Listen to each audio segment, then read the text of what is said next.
I woke up to a world that felt both eerily familiar and unsettlingly foreign.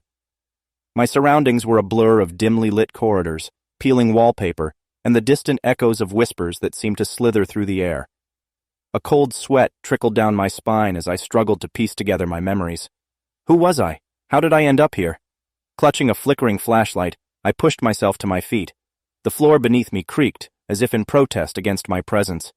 The air was heavy with the scent of decay and rust, and a sense of dread gnawed at the edges of my consciousness. The only source of comfort was the beam of light that cut through the suffocating darkness. With each step, it illuminated the desolation that surrounded me. Abandoned hospital beds with rusted restraints, shattered glass scattered across the floor like broken promises, and graffiti that seemed to tell a story of suffering and despair. The whispers grew louder, an indecipherable chorus of voices that seemed to come from all directions at once. I strained my ears, trying to make sense of the haunting symphony, but it was as if the very walls were speaking in tongues I couldn't comprehend. A door loomed ahead, partially ajar. My heart pounded as I approached it, my breath catching in my throat. I pushed the door open, revealing a room that appeared to defy the laws of reality. The walls pulsated with a sickening rhythm, and the furniture seemed to shift and writhe as if possessed by unseen forces. As I entered cautiously, a chill ran down my spine. There, in the center of the room, stood a mirror. But it was no ordinary mirror. It was a portal to a world of horrors beyond imagination.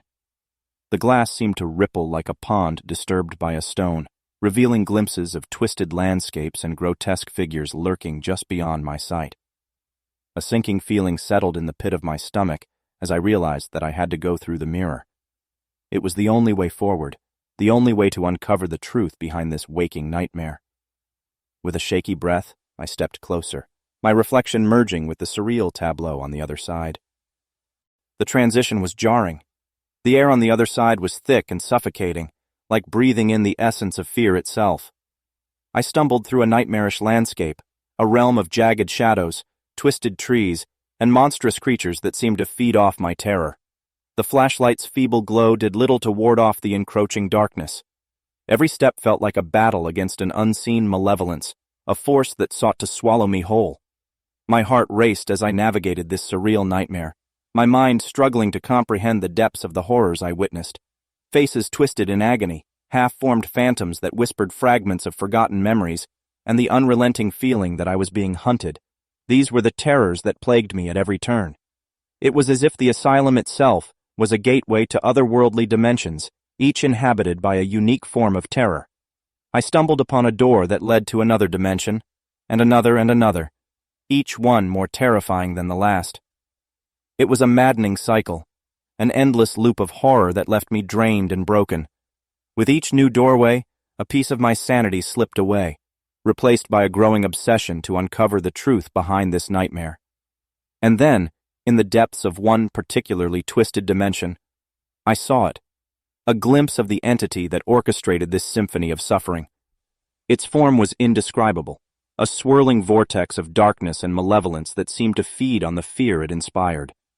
I felt a surge of anger and defiance, a spark of determination that cut through the paralyzing dread. With a renewed sense of purpose, I faced the entity head-on, channeling every ounce of willpower to confront the source of my torment. The battle that ensued was a feverish blur of light and shadow, a clash of wills that defied comprehension. It was a battle not just for my life, but for my very soul. And in that moment of desperation, a realization washed over me. I was not alone in this fight.